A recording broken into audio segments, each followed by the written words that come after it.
Hi friends, welcome back to STV cooking channel. ఈరోజు మనం శామదుంప చింతకాయ పులుసు ఎలా చేయాలో చూద్దాము. దీనికి కావాల్సిన ప్రాసెస్ చూద్దాం ఫ్రెండ్స్. శామదుంపల్ని ఆల్రెడీ ఉడికించుకొని ఇలా కట్ చేసుకున్నాను. ఇందులోకి ఒక 3 వంకాయలు తీసుకుంటున్నాను. చింతకాయలు ఒక 4-5 తీసుకున్నాను, అంతే చిన్నగా ఉన్నవి. వీటిల్ని ఒక పొంగు వచ్చేంత వరకు ఉడికించుకుందాము. ఇలా జస్ట్ పొంగు వస్తే సరిపోతుంది, చింతకాయ అనేది ఉడికిపోతుంది. మరి ఎక్కువగా ఉడికించుకుంటే కనుక ఆ పిక్కలో ఉన్న చేదు అనేది మనకి తెలుస్తుంది. ఇప్పుడు స్టవ్ ఆఫ్ చేసుకొని వీటిల్ని చల్లార్చుకుందాము. కర్రీకి సరిపడినంత ఆయిల్ వేసుకొని కొన్ని మెంతుల్ని యాడ్ చేసుకుంటున్నాను.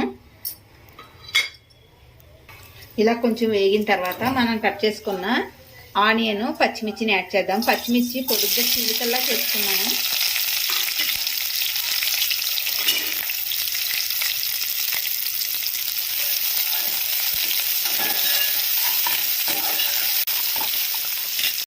ఇవి తొందరగా ఫ్రై అవ్వడం కోసం ఒక 1/2 టేబుల్ స్పూన్ వరకు పసుపుని యాడ్ చేశాను.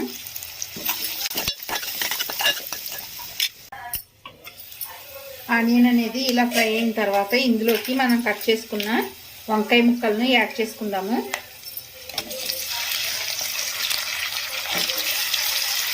అలానే ఒక టమాటాని ఇలా చీలికల్లా చేసుకొని వేసుకుంటున్నాను. వీటిని మంచిగా మగ్గనిద్దాము.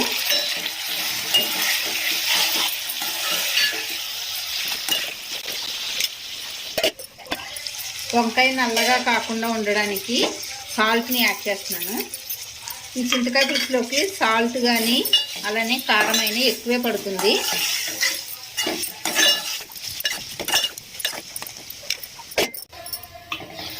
ఇవి ఇలా కొంచెం మగ్గిన తర్వాత ఇందులోకి మనం ఆల్రెడీ ఉడకబెట్టుకొని కట్ చేసుకొని పక్కకు పెట్టుకున్నాం కదా శామదుంప, దాన్ని యాడ్ చేసుకుందాము.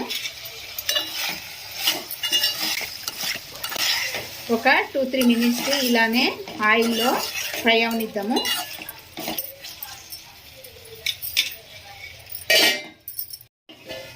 ఇవి ఇలా మంచిగా ఫ్రై అయ్యేటప్పుడు ఇందులోకి 1 టేబుల్ స్పూన్ వరకు ధనియాల పొడి,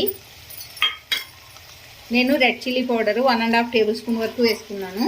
మీరు కావాలనుకుంటే కొంచెం తగ్గించుకొని వేసుకోవచ్చు, మనం తినే కారంని బట్టి. ఇప్పుడు ఇలానే 2-3 మినిట్స్ మరలా మగ్గనిద్దాము.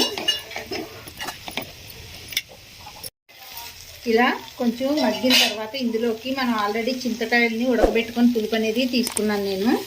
ఆ పులుపుని యాడ్ చేసుకుందాము.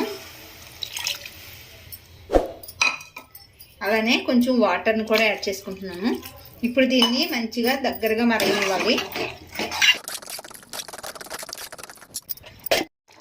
ఇలా పులుసు అనేది దగ్గరగా వచ్చిన తర్వాత మనం స్టవ్ ఆఫ్ చేసుకోవచ్చు.